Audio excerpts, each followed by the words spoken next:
est dans la 5e semaine de Carême. Voilà, on va arriver sur les rameaux dimanche. Hein. Alors on dit que Carême fait 40 jours, mais si vous comptez, ça fait 45. 46, ouais. Parce que les dimanches ne comptent pas. Parce qu'on ne peut pas, si vous avez pris l'option de ne pas manger du beurre pendant le Carême, le dimanche, puisque c'est le jour de la résurrection, tu ne peux pas t'en priver, parce que c'est le jour de fête. Et donc c'est pour ça qu'on a ajouté quelques jours avant pour avoir les 40 à l'intérieur, sans compter les dimanches. Voilà, donc ça c'était le petit bonus pour ce soir. Nous avons 3 textes pour démarrer. Je suis très attaché à la communauté de Quakers. Si vous avez entendu parler des Quakers, qui, mouvement du XVIIe siècle en Angleterre, très très engagé dans la vie politique et dans la vie de la société, très engagé aussi dans tout ce qui était la paix et non-violence. Et puis j'ai découvert la semaine dernière qu'en 1916, le Parlement britannique a passé une loi qui reconnaissait le droit des objecteurs de conscience. 1916, au plein milieu de la Première Guerre mondiale, les objecteurs de conscience avaient le droit d'exister. Et ça, c'était le travail des Quakers. Et donc, je propose qu'on prie à la façon Quaker. Donc, ça veut dire juste un moment de silence.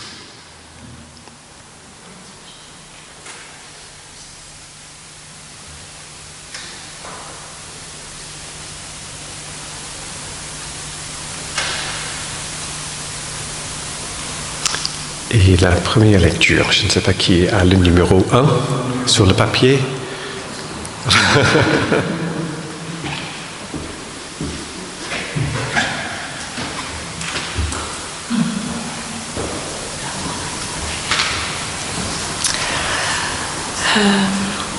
C'est tiré de Proverbes 6, 16, 19.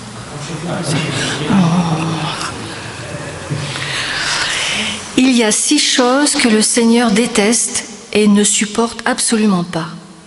Le regard orgueilleux, la bouche qui trompe, les mains qui font couler le sang innocent, l'esprit qui projette l'injustice, les pieds qui courent faire le mal, le faux témoin qui débite des mensonges. Mais il y en a aussi une 7e, celui qui sème la discorde entre frères et sœurs.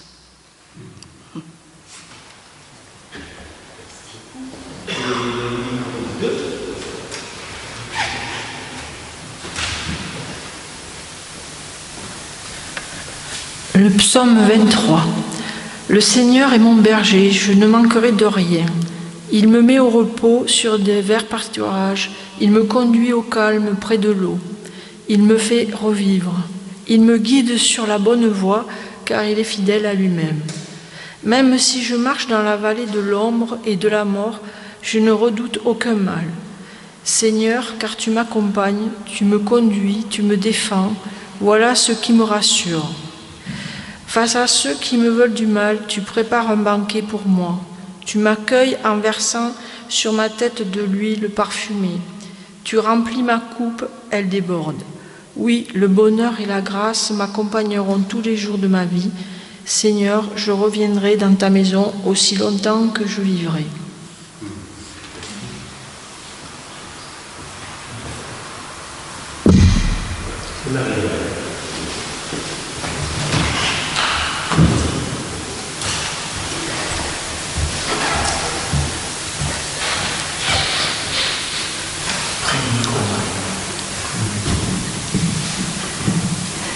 Lorsque sur mon corps, et bien plus sur mon esprit, commencera à marquer l'usure de l'âge, quand fondra sur moi du dehors, où naîtra en moi du dedans le mal qui amoindrit, où emporte à la minute douloureuse, où je prendrai alors conscience que je suis malade, ou que je deviens vieux, à ce moment dernier et surtout à ce moment où je sentirai que je m'échappe à moi-même, absolument passif aux mains des grandes forces inconnues qui m'ont formé à toutes ces heures sombres. Donnez-moi, mon Dieu, de comprendre que c'est vous, pourvu que ma foi soit assez grande,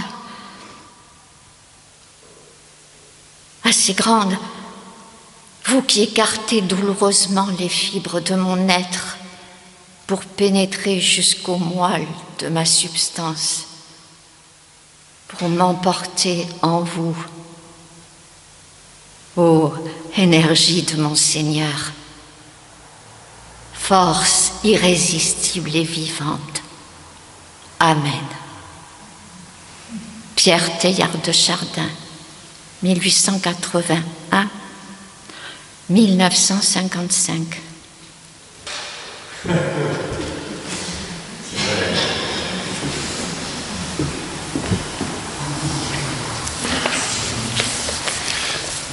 Je ne sais pas combien de fois Teilhard de Chardin est cité dans l'œuvre de Alfred North Whitehead, qui était le fondateur de ce courant de pensée, et que beaucoup de penseurs de process considèrent que Teilhard de Chardin c'était un précurseur de cette façon de penser qui est un peu témoigné par ce texte quand même. Hein, voilà. C'est le texte dont je parlais la semaine dernière que je n'avais pas en tête. Voilà. Donc ça valait le coup de le trouver. Hein.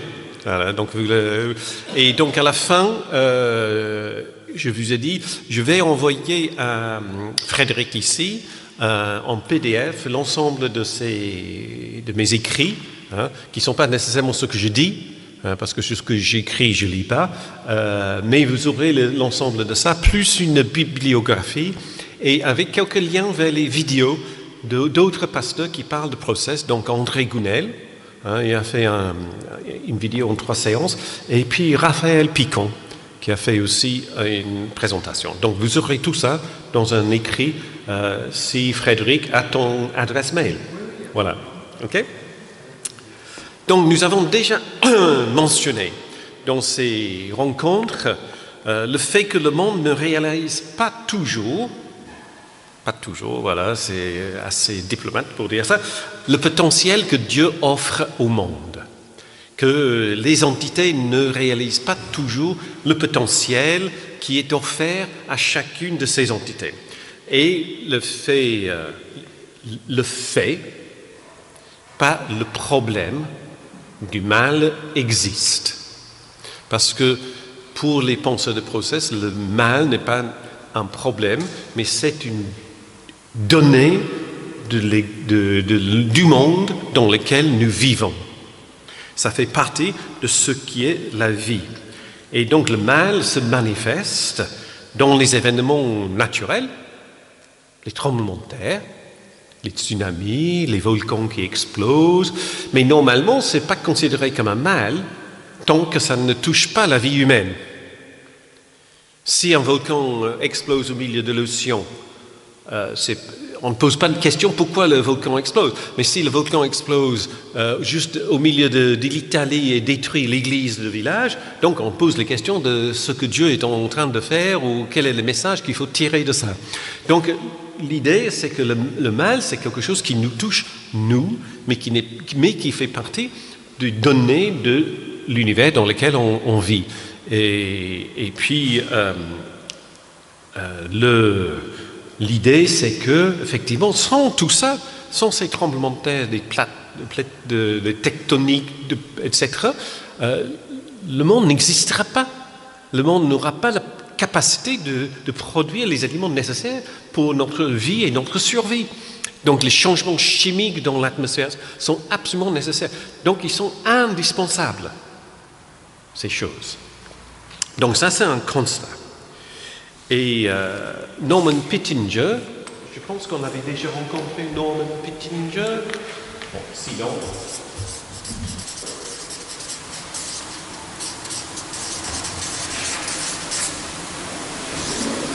c'est mal écrit, Pittenger, voilà. Et Norman Pittenger était prof de théologie à Cambridge en Angleterre. Il a traversé l'Atlantique pour devenir professeur de théologie à Cambridge dans le Massachusetts.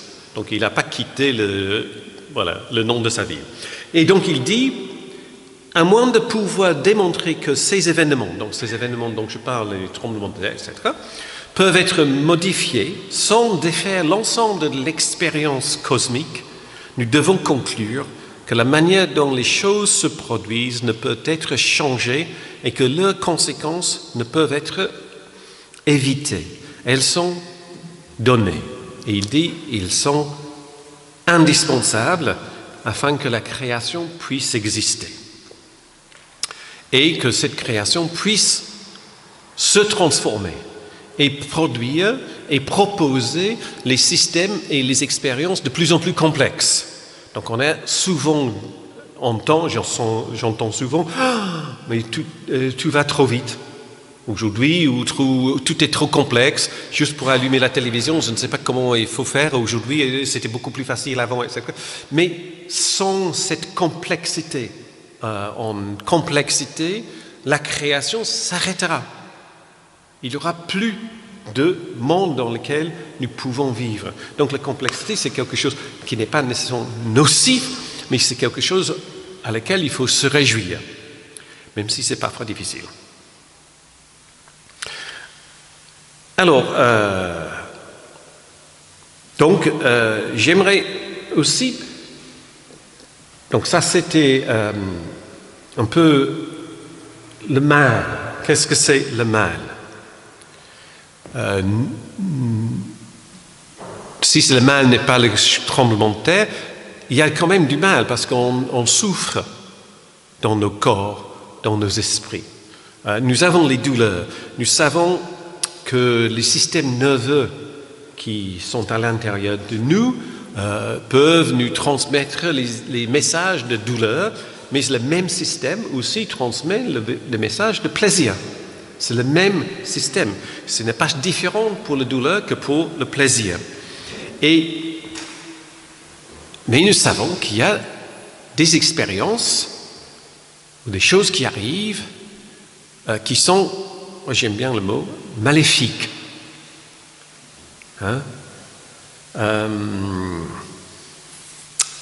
Dans la lecture de Psaume 23, Madame là-bas,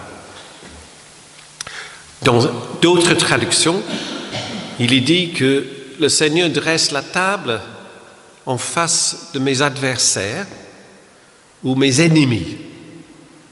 Tout dépend de la traduction qu'on utilise. Et je me suis posé la question, en lisant ce psaume souvent, mais alors, quels sont les ennemis qui sont en face de moi à ma table? Est-ce que j'ai des ennemis? J'ai des gens qui ne sont pas trop sympas. Il y a des gens avec lesquels je ne m'entends pas trop bien. Il y a une troisième catégorie, il y a des gens que j'évite au plus que possible. Mais est-ce que j'ai quelqu'un vraiment qui est mon ennemi? Je ne vois pas. Et je posais la question à Agen aussi, et quelqu'un a dit, ah oui, ça fait 20 ans que je travaille, et dans le service, il y a quelqu'un qui, chaque semaine, est en train de me faire du mal, par gna derrière, ou par les emails par-ci, etc. Donc ça existe, mais heureusement pas dans ma vie, voilà. Alors, il y avait un Bertrand Vergnol, pasteur qui était à Libourne jusqu'à sa retraite, mais que je le connais depuis longtemps. En lisant le psaume, il dit que pour lui, les ennemis ne sont pas nécessairement les ennemis à l'extérieur, comme ça, face. Ce ne sont pas les personnes, mais ce sont les choses qui nous habitent. Et donc, il a pris l'exemple de la cellule cancéreuse. Tu fonces les soucis, ouais. Mais la cellule cancéreuse, qu'est-ce qu'elle a comme objectif d'épanouissement? C'est de détruire tout ce qui est autour, y compris le corps qui est son monde.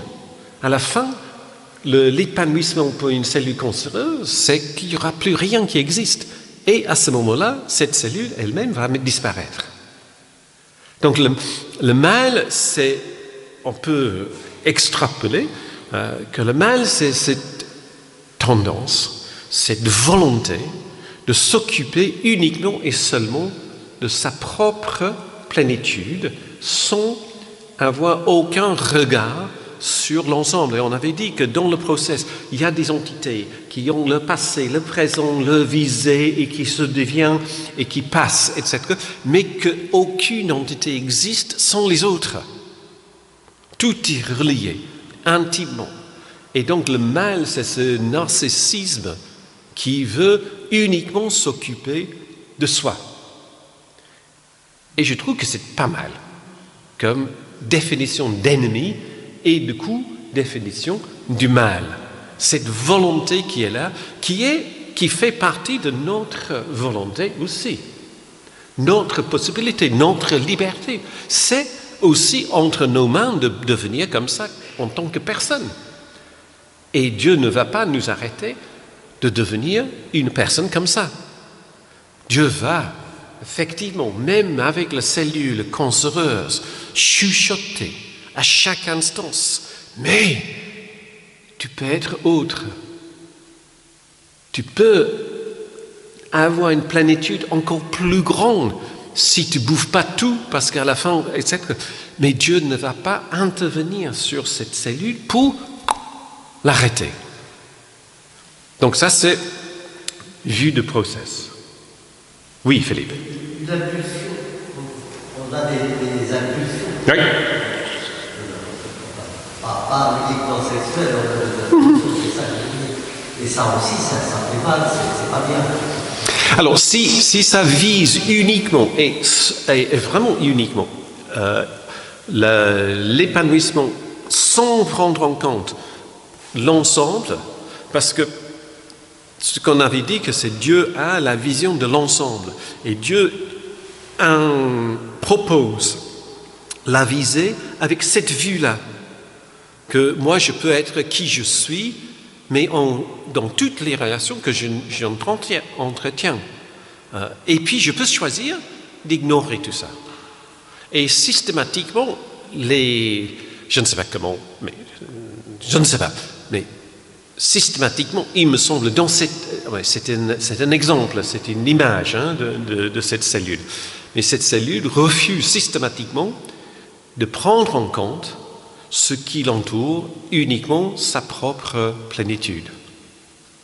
Tu vois? Et c'est ça que je dis, que on est vraiment, si on n'est pas dans le mal, on est très très proche, quoi. Voilà. Mais la cellule, c'est juste un exemple de ce que je veux dire. Parce que je ne peux pas interroger une cellule pour savoir ce qu'elle pense. Donc, ce n'est pas possible. Voilà.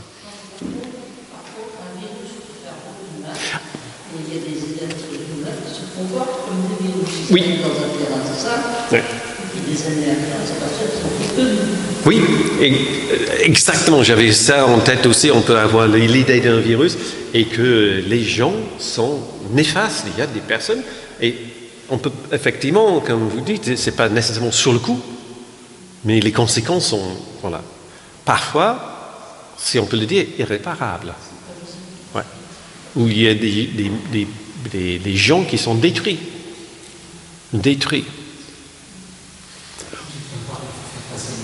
D'accord, ok, oui. Moi,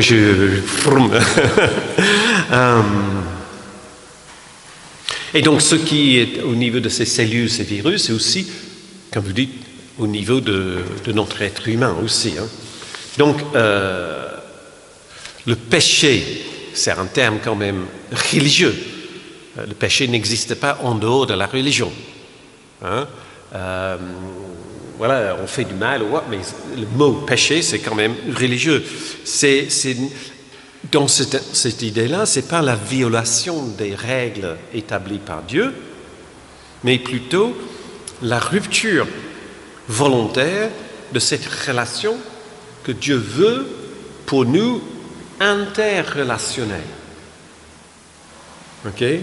Donc on choisit de ne pas prendre en compte cette vision et cette visée de Dieu.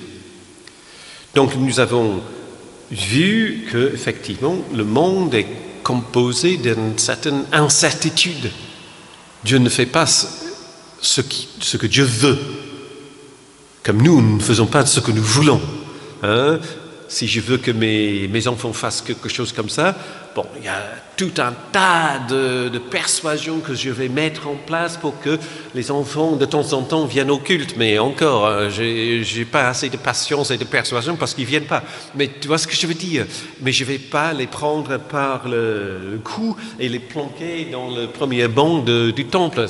Je ne fais pas ça. Et donc, je vois pas si je considère que je suis un papa à peu près, que mon Père Céleste va faire encore pire que moi, c'est pas possible. Voilà. Alors, on peut imaginer, mais c'est toujours imaginer. Hein? Donc, ce sont les langages presque poétiques quand on parle de théologie et de religion. On est très proche. J'imagine, si j'ose le dire, frustration en Dieu, comme un père qui peut avoir une frustration compréhensible, tu fais ce que tu veux, mon enfant, bien sûr, on n'est pas poule et tout ça, mais on peut à l'intérieur avoir une autre envie, et cette envie peut être frustrée en nous, comme parents. Et j'imagine que ça peut être aussi, dans ce sens, global, universel pour Dieu. Mais Dieu revient sans cesse, reprend, repropose, repropose, même à une cellule cancéreuse, autre chose, autre possibilité. Et le texte de Pierre Teilhard de Chardin, dans son livre Le Christique, il emploie le mot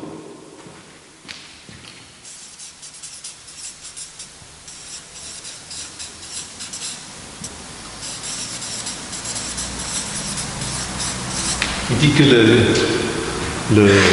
la mission de Dieu, le travail, l'œuvre de Dieu, c'est l'amorisation du monde. Amorisation du monde. Voilà, réinvigorer d'amour le monde. Amour et le travail de faire renaître encore et toujours l'amour dans le monde. J'adore ce mot. Amorisation du monde. Et si on a quelque chose à faire en tant qu'Église dans le monde dans lequel nous vivons, c'est de participer à ça. Hein? Nous pouvons être amorisateurs du monde. Je ne sais pas si on invente les mots comme amorisatrice. Alors, voilà. Hein?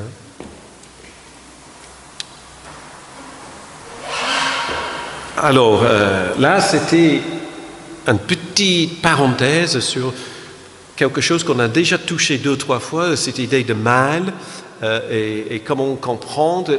Il n'y a pas de réponse au mal. S'il n'y a pas de problème, il n'y a pas de réponse. S'il y a un fait, c'est une action à engager qui est de cet ordre de choses.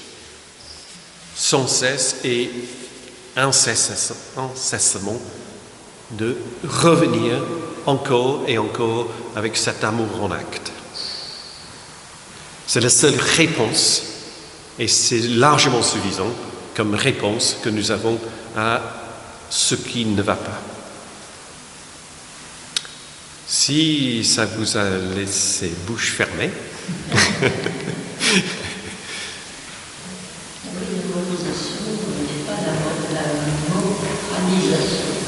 non, merci, très bien, ouais, on m'a jamais senti ça pour l'instant, c'est super, ouais. Alors, pardon, dites plus haut, plus fort. Je dis que l'amorisation du monde n'est pas la moralisation du monde. Ouais. Très bien. Lecture 4. Non, pardon, allez-y. Oui, oui. Ce process d'idée du mal Oui. donné de nous parler nous oblige à sans cesse nous remettre en question. C'est-à-dire bon, Seigneur, qu'est-ce que tu attends de moi? Exact. Et c'est fatigant, hein? Est-ce que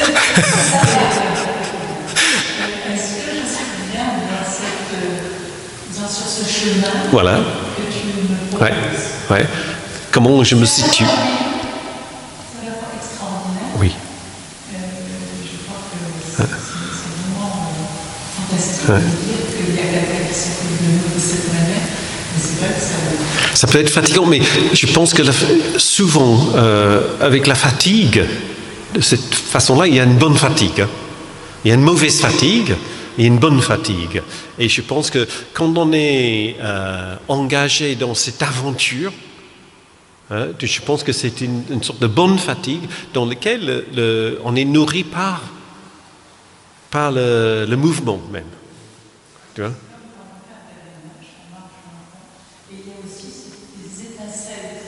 Ah, ouais.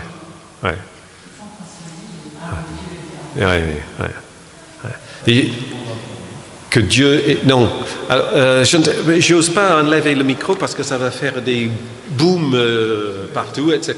Et puis c'est clipsé avec le... Voilà. Ah oui, il vaut mieux parler dans le micro. Tiens, je vais je ne sais pas si...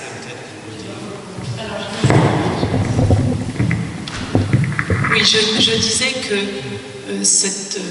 en vous écoutant parler de cette manière du mal,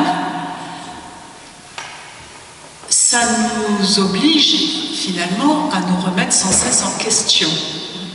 Parce que c'est questionner Dieu, est-ce que je suis bien en phase avec ce que tu me proposes? Vous disiez, c'est fatigant. Oui, c'est vrai, mais en même temps, ça me faisait penser, j'ai fait le chemin de Saint-Jacques depuis ma Bretagne jusqu'à Saint-Jacques. C'est un cheminement, en fait, qui est fatigant, on a évoqué la fatigue, mais qui aussi, de temps en temps, nous donne des étincelles extraordinaires et qui fait qu'on se dit, c'est merveilleux d'avoir quelqu'un qui pense à nous et qui nous guide. Et en reprenant la même image, on dit souvent que la vie c'est un chemin, mais en fin de compte c'est Jésus qui dit « je suis ». Et puis est-ce que le verbe c'est suivre ou être? Voilà.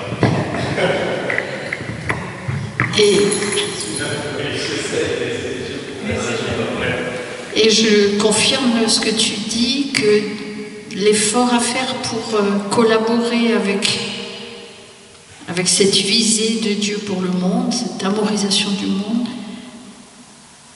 c'est beau, c'est travailler pour et pas travailler contre quelque chose et quelqu'un.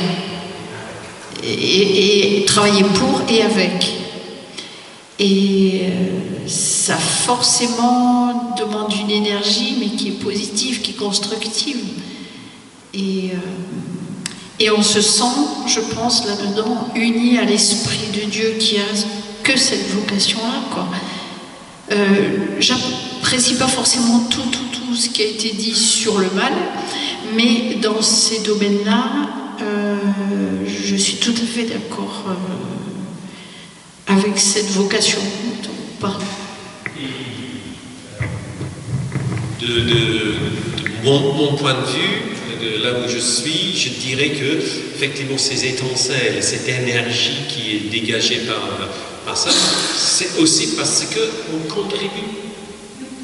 On n'est pas juste des récepteurs, voilà. Et ça, c'est une énergie je suis ailleurs dans un travail sur l'évangile de Jean chapitre 4 cette année, avec 2 groupes, et c'est la rencontre entre Jésus et la femme samaritaine. Et le verset 10, Jésus dit, mais tu es cette source jaillissante d'eau vivante, qui déborde, qui est abondante. Ça, et on a à capter et faire couler. Est-ce que inconsciemment, on ne chemine pas quelquefois avec Dieu, sinon ce serait épouvantable de se dire mais est-ce que je fais bien ce que Dieu me dit, etc. On va s'affoler et comme dit l'autre, on va être complètement fatigué et épuisé. Ou alors on va être constamment la tête en haut. Voilà. Mais est-ce que tu ne penses pas que, comme dans la vie, la première fois, je ne sais pas, la première fois que j'avais une panne de moteur de ma voiture, j'ai sorti le manuel pour savoir quel était le boulon à dévisser pour avoir l'accès. La deuxième fois, je pensais pouvoir le faire, mais j'avais besoin de manuel vers la fin. Et la troisième fois, je n'ai même pas eu besoin. Il y a aussi une question, non pas d'habitude, mais une question de entre guillemets, entraînement. Ça fait un peu sportif pour les Jeux Olympiques, mais expérience. L'expérience ajoute à l'expérience, voilà. Ouais. Aussi. Et je pense que c'est aussi vrai dans la vie spirituelle que dans la vie de mécanique automobile. Mais je perçois quelque chose qui me paraît plus simple. J'imagine un courant d'une rivière qui va dans le bon sens, et ben me mettre là où le courant est le plus fort et me laisser porter, quoi, plutôt que de lutter contre ou de produire moi-même l'énergie pour me mettre dans le courant. Enfin, je le ressens comme ça. Dans mon cours d'eau, il y a peut-être un moment où j'aimerais être sur le bord avec mes doigts de pied dedans. Tu vois? Oui, tout est possible, c'est ça que je veux dire. Ouais. J'utilise que le micro gris. Ou non, les deux. Donc là, c'est pour la salle et ça, c'est pour la caméra. Ok. Je suis Rolling Stones, là, c'est ça. Hein? Non, ça, c'est une référence pour ma musique, maintenant. Voilà. Est-ce que vous m'entendez? Voilà. Donc, j'ai 2-3 petits trucs à vous dire aussi ce soir. Donc, j'aimerais bien, si on peut passer sur la 4e lecture. Et c'est Marc, ok.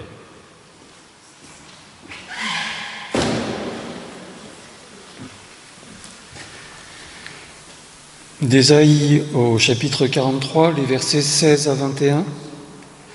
Voici ce que le Seigneur déclare. Lui qui a ouvert jadis un chemin dans la mer, qui a tracé un passage à travers l'eau profonde.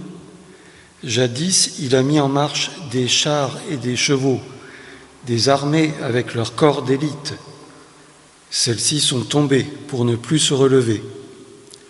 Elles sont éteintes, consumées comme la mèche d'une lampe. Il déclare donc maintenant, ne pensez plus au passé, ne vous préoccupez plus de ce qui est derrière vous, car je vais faire du nouveau. On le voit déjà paraître comme un bourgeon. Vous saurez bien le reconnaître. Oui, dans le désert, j'ouvrirai un chemin. Dans ces lieux arides, je ferai couler des fleuves. Les animaux sauvages, les chacals et les autruches m'honoreront parce que j'ai fait couler de l'eau dans le désert, des fleuves dans ces lieux arides. Car je veux donner à boire au peuple que j'ai choisi. Et ce peuple que j'ai formé dira pourquoi il me loue.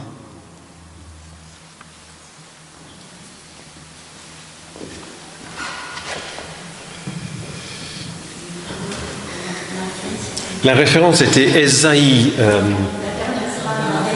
Après la dernière phrase. Voilà, j'ai pas mis lunettes, donc c'est trop petit pour moi. Car je veux donner à boire au peuple que j'ai choisi, et ce peuple que j'ai formé dira pourquoi il me loue. Louange.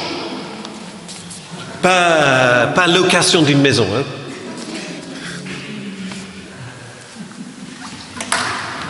Alors j'ai mis le titre pour ce soir, notre engagement dans le monde. J'aurais pu prendre plein de sujets différents. Il y a notre participation dans les mouvements de libération, que ce soit pour libération de la femme ou libération des peuples. Ça aurait pu être la relation que nous entretenons avec les autres religions. Je parle au-delà de les différences entre les catholiques et les protestants. Hein. Ça aurait pu être notre engagement dans la vie politique, dans le sens politique de la cité. Quel est le rôle de l'Église dans la vie sociale, etc., là où on vit. Et tout ça, je n'ai pas choisi. Voilà, et j'ai choisi deux, simplement. Le premier, c'est la relation entre la science et la religion, et le deuxième, c'est l'écologie. C'est pas parce que c'est à la mode ou quoi, mais c'est quelque chose qui me tient à cœur, le deuxième. La première aussi. Donc, ce qui est important de dire, c'est que le process est issu des penseurs qui étaient déjà des scientifiques, les mathématiciens, les physiciens, et donc de le savoir, ils sont interrogés sur le monde et sur le devenir de ce monde et comment ça se constitue et comment je peux, en tant que scientifique, avoir une vraie relation avec Dieu. J'ai un ami,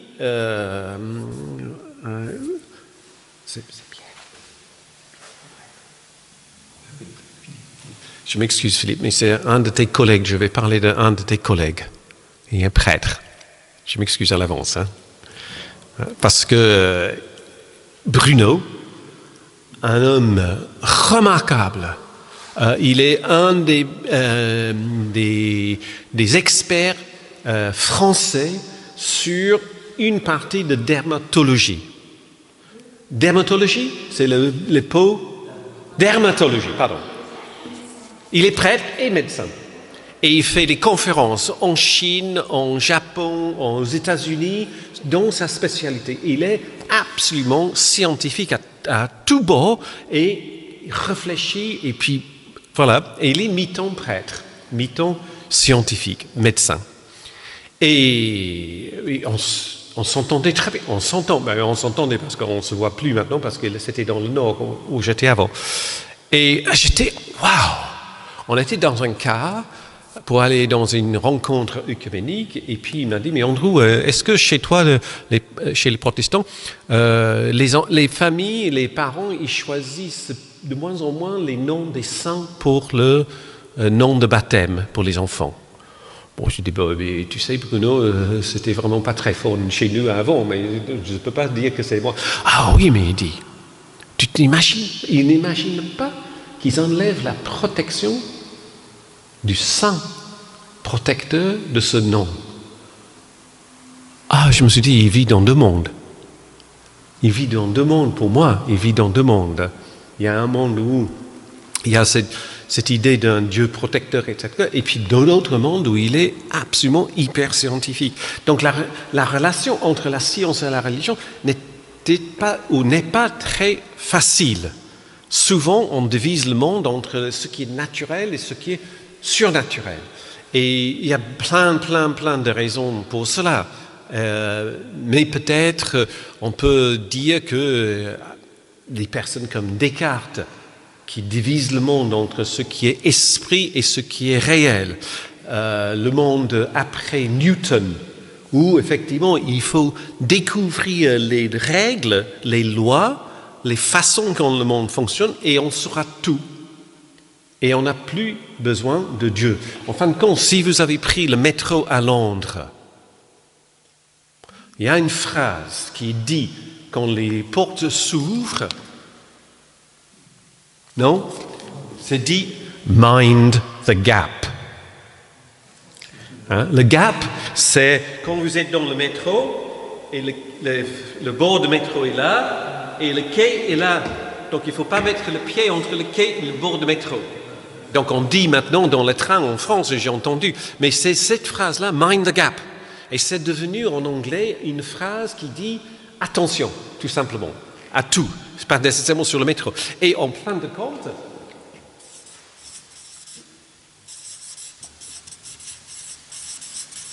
C'est devenu une phrase en théologie. God of the gaps. God of the gaps, quand la science avance, la place de Dieu se réduit. Le trou qu'on laisse pour Dieu, le vide entre le quai et le wagon, va être de plus en plus petit. Plus que la science avance, on aura moins besoin de Dieu pour expliquer le monde. Donc c'est le God of the gaps. Et les gaps, là, deviennent de plus en plus petits. Heureusement, aujourd'hui, je pense que les choses changent. On n'est pas en guerre. Et peut-être une des raisons que ces choses changent, c'est que la science avance. Tout simplement, une des raisons. Parce que la science arrive à un point. J'ai regardé une émission à la télévision sur les supernovas au fin fond de la galaxie, et puis les scientifiques qui décrivaient leurs découvertes n'avaient pas de mots autres que la poésie. L'émerveillement de ce qu'ils ont découvert. Ils avaient essayé de comprendre avec les formules, etc., comme la formule de ces métronomes de tout à l'heure, mais ils étaient au bout. Et ce qui restait, c'est son langage imagé, poétique. Et donc, je pense que plus que la science avance, plus que ce gap entre les deux, ce n'est plus. Deuxième raison, c'est que le monde scientifique, qui est capable, entre guillemets, de tout, là, j'étais scotché devant le film Oppenheimer, si vous l'avez vu. Hein? Là, on a la capacité, le savoir, la connaissance de produire une bombe comme ça, mais est-ce qu'on a le droit de l'utiliser? On a la science, la capacité de bricoler les ADN, de produire les clonages de lapins et de moutons. Qui dit les enfants, les yeux bleus avec un QI, etc. Mais est-ce qu'on a le droit? Est-ce qu'on peut? Est-ce qu'on se donne le droit de faire? Et donc la science est souvent en mal avec la question éthique. C'est pour ça que les rencontres de comités éthiques se constituent de philosophes, de scientifiques et beaucoup aussi de pasteurs et prêtres, de théologiens. Parce qu'ils n'ont pas les outils éthiques pour répondre aux questions éthiques qui sont posées par leur propre travail. Et puis, la troisième raison, je dirais, c'est qu'il y a des scientifiques qui sont croyants. Ah oui, vous voyez, même si ça va dans les deux sens. Hein. Ceux qui ne sont pas trop orgueilleux, ils arrivent à être croyants. Ah, voilà, ok, mais voilà. Dans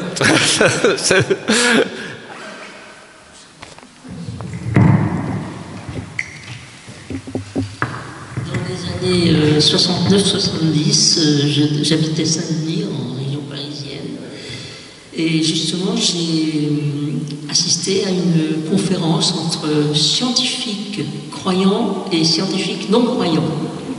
En fait, les scientifiques croyants étaient d'un côté, les scientifiques non croyants de l'autre, et d'ailleurs nous étions avertis que c'était justement comme ça, donc les croyants se mettaient du côté des scientifiques. Bon, c'était comme ça. Mais c'est vrai qu'à la fin bon, ça a été extraordinaire, parce qu'ils étaient d'accord sur beaucoup de choses, et à la fin, les croyants ont tout de même réussi à tourner le cerveau quand même des non-croyants. Mais il y a ce fameux scientifique britannique Stephen Hawking, hein, qui était paraplégique, non, je pense, hein, et dans un fauteuil. Je l'ai invité quand j'étais en Angleterre pour faire une conférence sur la religion et la science. Magnifique, un homme magnifique, super, avec sa façon de parler qui était électronique, parce qu'il n'avait pas des trucs, mais il y avait tout un tas de mécanique à l'intérieur, électronique à l'intérieur pour l'aider à travailler. Parce qu'il avait, ce qu'on dit en anglais, il avait le siège de Newton à Cambridge University. Et à la fin de sa vie, il a tout renié. Dans son dernier livre, il a aligné les arguments contre la possibilité de croire en Dieu. Donc ça va dans les deux sens, ce que j'ai dit. Hein. Mais il y a des croyants qui deviennent scientifiques et les scientifiques aussi qui deviennent croyants quelque part dans la science, comme cette conférence-là. Voilà. Donc je pense que les choses sont en train de bouger aujourd'hui et qu'on se réjouit de cela, qu'on n'est pas considéré comme les moindres QI parce qu'on croit et que les scientifiques n'ont pas le monopole de ce qui est de savoir de ce qui se passe dans le monde. Alors le process aide, à mon sens aussi, parce que le process ne divise pas, refuse de diviser le monde entre le naturel et le surnaturel. On avait dit que tout était dans un ensemble. Ça fait un tout. Il n'y a pas de, et on va revenir sur cette idée-là, une sorte de continuum. Okay? Cette pensée maintient qu'il y a une différence entre Dieu et le monde, mais que Dieu est dans l'ensemble et l'ensemble est en Dieu. C'était ce mot pendentisme qu'on avait la dernière fois. Hein?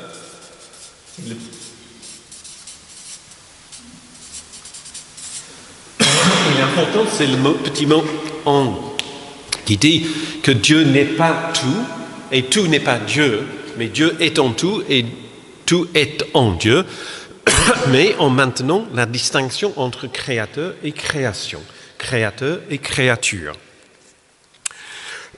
Pardon.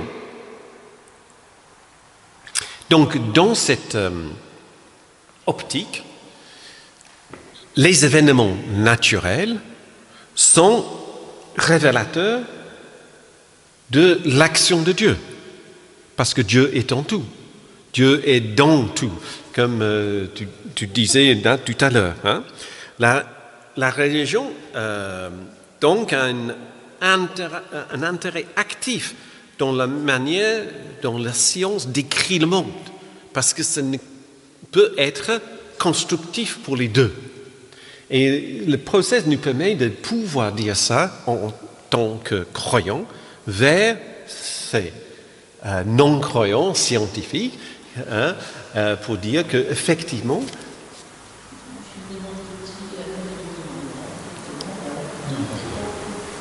j'ai même pas entendu. Voilà. Tout est en tout, de petit jusqu'au grand. Ouais. Voilà. Jusqu'aux univers galaxies, jusqu'aux micro-particules. Ouais. Et si on enlève un élément de tout ça, tout change. Voilà. Alors, là, je suis content. Je ne suis pas du tout scientifique, mais c'est quelque chose qui me passionne en tant que néophyte de science. Et ce que j'aime beaucoup, c'est lire les livres qui sont faits par les scientifiques pour les personnes comme moi. Pas la science pour des nuls, parce que je n'aime pas ce mot-là, mais ce style de livre. Et puis, je recommande un petit livre qui est un peu daté maintenant, mais qui s'appelle, je pense en français,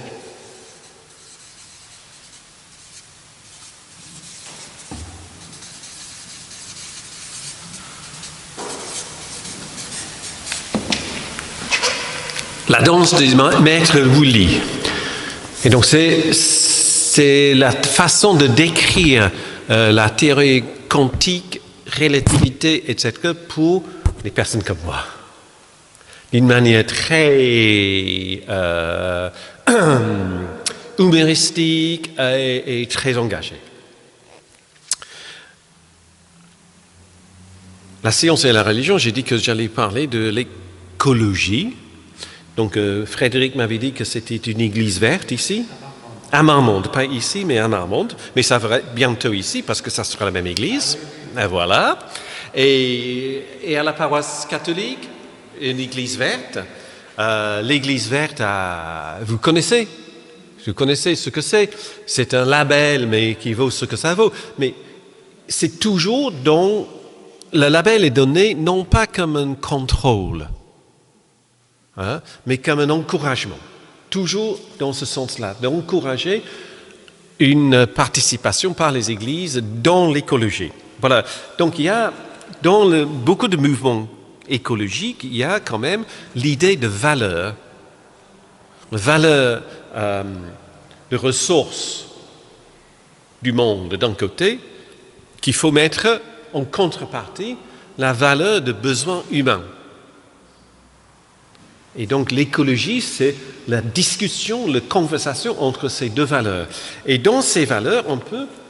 Je vais changer parce que c'est plus facile si j'écris plus haut.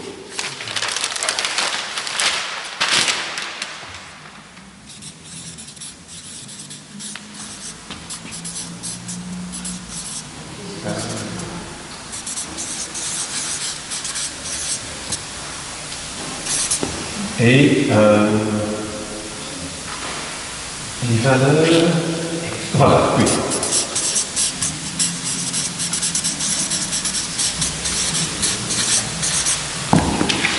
Ok. Donc les valeurs intrinsèques, ouais, sont les valeurs pour soi. Je ressens donc ces valeurs-là, c'est les valeurs de l'intérieur. Les valeurs, on aurait pu dire extrinsèques, mais ça fait un peu... Donc je peux faire instrumental, parce que ce sont les valeurs pour les autres. Ok? Je ne sais pas, forcément, je n'ai pas la science finie là-dessus, mais ce pavé devant moi, hein, je n'imagine pas ce que ce pavé peut ressentir. Quelle est la valeur intrinsèque de ce bout de béton sur lequel je suis debout? Mais c'est une valeur instrumentale pour moi parce que je ne suis pas posé les deux pieds sur la terre battue. Ça fait un effet en diamant comme ça qui est plaisant à regarder. Hein? Et quand tu as des lignes comme ça trace les couloirs dans le temple. Donc il y a une sorte de beauté qui est donnée par ces pavés qui sont pour nous, donc en dehors de quelques valeurs que ce pavé peut avoir. Et le monde est divisé dans une sorte de dualisme entre ces deux-là. Et donc les choses, pas les choses, mais oui, je dirais les choses. Les choses qui ressentent les choses, qui ont un sentiment, ont des valeurs intrinsèques et les valeurs instrumentales. Mais les choses qui n'ont aucun sentiment n'ont pas les valeurs intrinsèques que des valeurs instrumentales. D'accord? Et vous allez me dire, mais où est-ce qu'il va aller avec tout ça? C'est quoi ça en écologie, etc. Hein? Oh, mais j'ai tendance à commencer mes prédications de cette manière-là, donc voilà.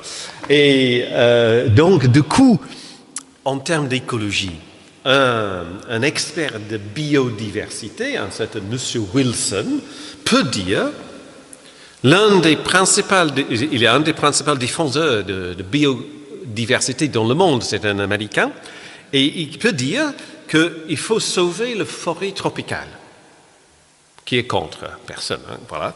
Il faut sauver la forêt tropicale parce que, qui sait, peut-être au milieu de cette forêt, il y a un arbre dont l'écorce contient un remède contre le cancer.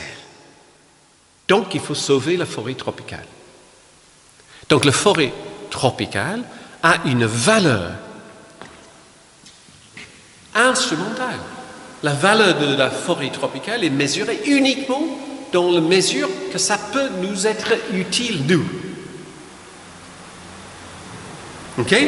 Donc, c'est pour ça qu'il y a cette différence. Hein? Et puis, la réflexion qu'on avait de process élargit cette notion de valeur, de instrumental et intrinsèque. Parce que on dit que toute entité ressent toute entité, quelle que soit l'entité, ressent son passé, son présent, et ressent intuitivement cette visée que Dieu lui donne pour sa plénitude. Chaque entité, chaque morceau de réalité fonctionne comme ça. C'est une croyance. C'est une croyance. On ne peut pas prouver A plus B pour arriver, mais c'est une croyance.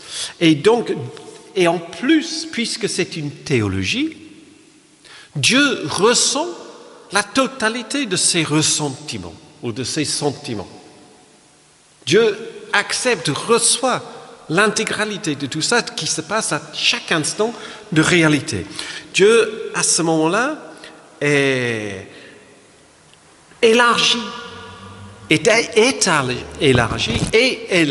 le potentiel de cette réalité en recevant tout ce qui se passe, tout ce qui est ressenti.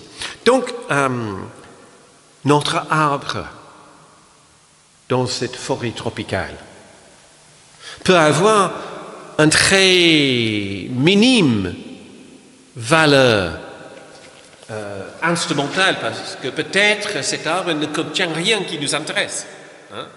Mais nous ne savons pas la valeur intrinsèque de cet arbre. Nous ne pouvons pas lui demander. Je peux vous demander comment vous vous sentez, mais je peux demander à un arbre comment vous vous sentez, monsieur l'arbre. Mais de toute façon, je n'aurai pas la réponse comme j'aurai la réponse de votre part. Je peux faire un grand câlin à un arbre. Je ne sais pas ce que l'arbre va ressentir de mon main éteinte, mais je peux faire la même chose avec vous et je peux être surpris par la réaction, soit en bon ou en mauvais. Voilà. Mais nous croyons que même si pour nous cette valeur est minime, pour Dieu, nous ne savons pas. Et moi je dis que je crois que pour Dieu, cette valeur de cet arbre-là est inestimable de notre point de vue que ça peut être représenté pour Dieu. Donc, seul Dieu peut concevoir toutes les possibilités et seul Dieu offre encore ces possibilités de nouveau dans l'ensemble. Donc, le mouvement écologique que nous représentons par notre engagement dans l'Église verte n'a rien à voir avec changer les ampoules ou mettre d'isolation dans nos temples ou d'avoir un chauffage moins consommateur, etc. Parce que ce n'est pas l'Église qui va faire les analyses de tout ça, nous dépendons des autres, mais ce que nous, en tant qu'Église, en tant que croyants, offrent au mouvement écologique, c'est cette idée que le tout est là et Dieu dépend de ce tout. Est-ce que les autres écologistes qui ne sont pas croyants vont nous comprendre, nous entendre? Ça, c'est leur problème, c'est leur question, ce n'est pas le nôtre. Notre témoignage, notre mission, c'est de témoigner de cette idée-là. Et je pense que de cette idée que tout est lié et que Dieu a cette vision, qui vient de cette idée de process, qui était déjà dans le théâtre de Chardin, peut effectivement faire quelque chose que nous avons un truc que personne d'autre a dans ce mouvement écologique. Que si nous ne faisons pas l'effort de le partager, c'est à notre perte et la perte d'une connaissance et une compréhension plus grande. Voilà, j'ai fini ma prédication là. Le penseur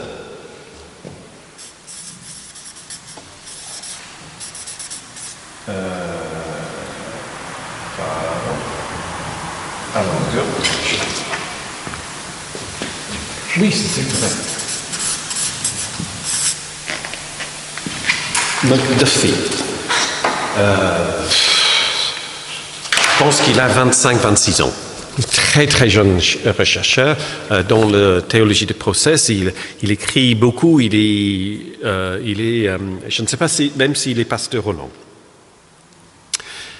McDuffie. D-U-F-I-E. Mais tous les noms comme ça, vous aurez dans les écrits avec une petite photo. Voilà, parce que les images, ça compte. Hein. Voilà. Alors, David McDuffie dit « Notre avenir n'est pas certain. Notre avenir n'est pas certain. Mais nous pourrons contribuer à le façonner dans la mesure où, selon les idées de process, l'ensemble de l'ordre créé joue un rôle créatif dans le drame divin. » C'est une façon super à écrire, voilà. Pas facile à lire. Nous avons la liberté de choisir comment nous réagissons aux objectifs qui nous sont présentés par Dieu. Et en fin de compte, cette réaction sera une contribution intégrale, positive ou négative, à la contribution du monde dans lequel nous vivons. Cette idée de l'aventure. Hein? Et c'est notre choix, que nous entrons là-dedans ou non. On avait déjà dit que rien n'est finalement perdu, sauf peut-être notre capacité de réagir et notre responsabilité de prendre ces visées d'épanouissement ou de les laisser à côté. Et les changements nécessaires à une survie de notre planète, mais je dis une survie décente, enrichie, pas simplement survivre pour survivre, parce qu'à ce moment-là, on est dans une répétition, dans un cercle, si les choses ne se compliquent pas, si les choses ne se complexent pas, nous sommes dans cette habitude, et qui est une des façons de décrire le mal, c'est l'habitude de revenir toujours en arrière, ne pas vouloir aller ailleurs. La dynamique de nos modes de production, de notre consommation destructeur actuellement de ce qui est dans le monde. J'étais en écoutant à la radio Elon Musk qui a fait lancer sa troisième fusée là. Hein? Elon Musk, voilà. Et il dit que c'était un total réussite. Bon, ça a craché avant de rentrer, mais le coût, mais je m'en fiche de chiffres de dollars parce qu'il peut les payer. Mais le coût de métaux précieux, des rares produits qui sont nécessaires pour faire un tel exploit, et c'est le troisième qui crache. Le premier n'est même pas décollé, le deuxième après quelques secondes dans l'air avant de quitter l'orbite, et le troisième en rentrant dans l'orbite. Et c'était un franc succès, il a dit à la radio. Ah oui, et puis, tu vois... Comment ? Et pas simplement ça, il y a des milliers de personnes qui meurent par les poisons de ces extractions de ces minéraux, etc., nécessaires aussi. Et donc on a toutes les raisons de désespérer. Hein? Et si ceux qui désespèrent sont ceux qui se sont engagés dans l'Église verte, qui sont conscients et qui sont prêts à faire un effort, alors il y a effectivement très peu d'espoir. Hein? Mais c'est vrai. On a l'idée qu'on est minuscule nombre, etc. Mais la théologie chrétienne s'est toujours opposée au désespoir. Toujours prêché un encouragement à participer dans le monde d'aller faire quelque chose avec la foi. La foi en acte, ça fait partie, même si on sait, nous, les protestants, que les œuvres n'ont pas à nous amener au salut, que c'est pure grâce et tout ça. Mais une fois qu'on a capté la grâce, nous le mettons en œuvre. D'accord ? Et il y a deux courants actuellement dans les théologies chrétiennes qui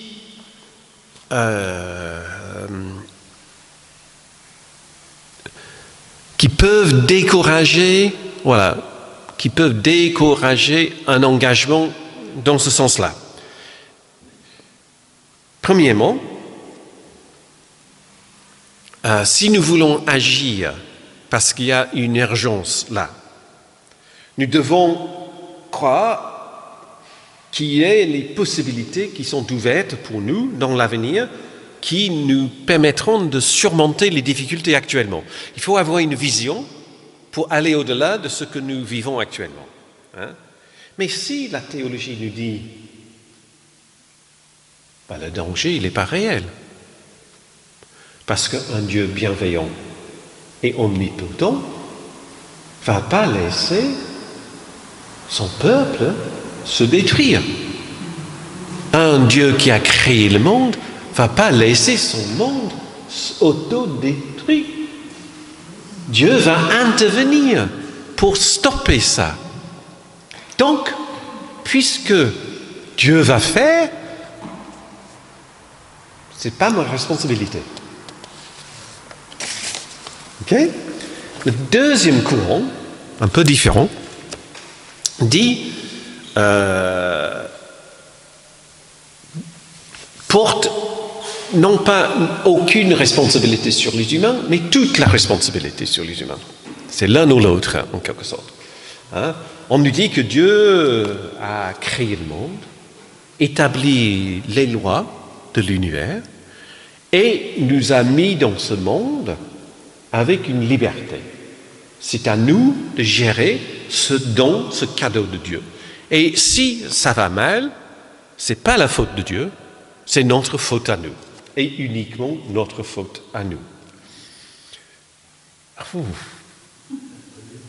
Donc le fardeau, il est dur à porter là. Tu vois ?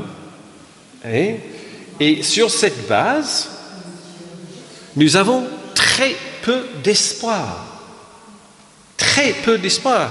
Parce que les humains qui ont agi de cette façon dans le passé agissent de la même façon aujourd'hui, et les Elon Musk en aura demain aussi. Il ne faut pas croire que l'humanité va changer parce que l'humanité décide de changer. Il y aura toujours les gens qui vont chercher un profit à tout prix dans le monde. Et donc, il y a peu d'espoir, mais il y a toujours la responsabilité. Et la responsabilité sans espoir ne mène pas très loin pour changer les attitudes, pour mener autre chose. Donc, pour l'idée de process, je ne dis pas que c'est la réponse, même si je le pense. L'avenir est radicalement ouvert. Demain, dans 10 minutes, dans 5 secondes, rien n'est écrit. Ni pour ou par Dieu, ni pour ou par les humains. Totalement ouvert à découvrir avec Dieu ensemble. Si le monde et l'avenir est totalement ouvert, ce qui est réel, c'est notre capacité en tant qu'humains de détruire nous-mêmes et le monde. Et ça, c'est une vraie possibilité. Parce que Dieu n'interviendra pas pour empêcher les humains de détruire eux-mêmes ni le monde. On ne va pas attendre Dieu qui va dire « Hop, stop, on arrête tout ». On n'est pas dans les mythes de déluge dans la Bible. Le Dieu d'Auschwitz, c'est le même Dieu aujourd'hui, permettra tout ce que la créature veut faire. Dieu n'est pas un autre agent qui intervient dans le monde, mais Dieu fait partie intégrale de ce monde. Et si on le détruit, je ne sais pas si on risque de détruire Dieu aussi. Mais le fait que l'avenir est ouvert, radicalement ouvert, signifie aussi que l'autodestruction n'est pas inévitable, parce que l'avenir est ouvert.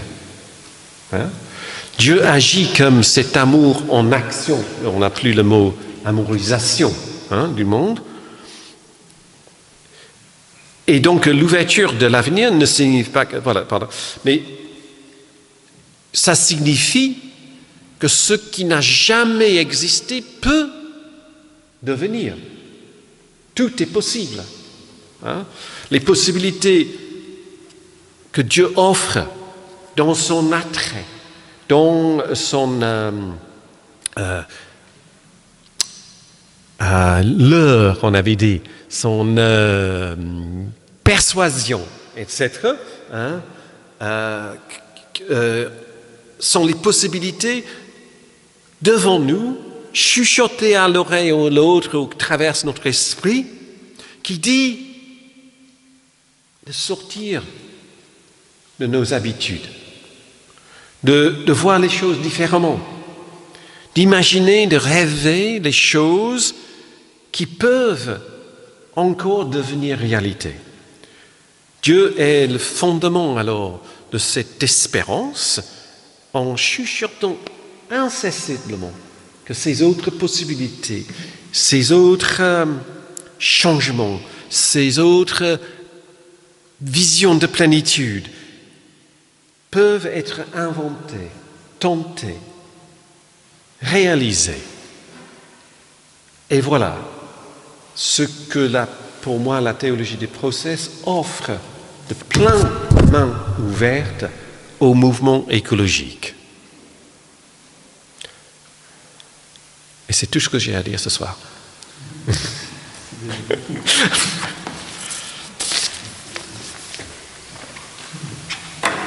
Et j'étais passé.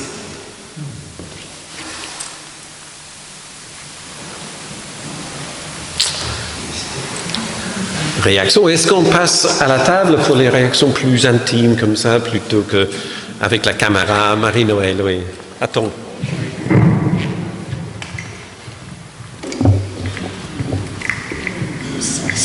Ça donne l'espoir d'une grande fluidité du monde. Parce qu'on est beaucoup encombré par les projections, tous les scénarios qu'on se fait. Il y a beaucoup de choses qui encombrent notre esprit.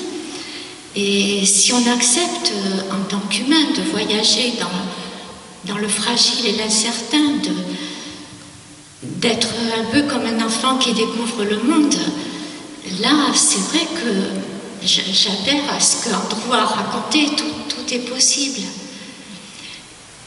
Peut-être que ce qui est important, c'est d'affiner notre attention, non seulement au monde, mais à ce qu'on vit dans notre quotidien, pour percevoir les petits changements et d'accepter les choses, d'accepter qu'elles viennent, qu'elles adviennent, non pas comme on voudrait qu'elles soient, mais guetter les petits changements, même à l'intérieur de nous et autour de nous, et si on est attentif à ces petites choses qui font que ça vibre, que ça danse quelque part. Enfin, ça c'est une image de la physique quantique, les atomes qui dansent. Et dans nos vies, c'est pareil. Il y a... Voilà, c'est un peu ça.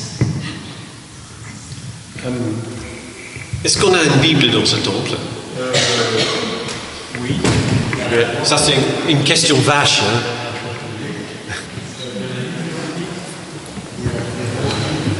Ah, parfait. Justement, j'ai pensé à un texte dans Proverbe, Marie-Noël. Tu le connais peut-être.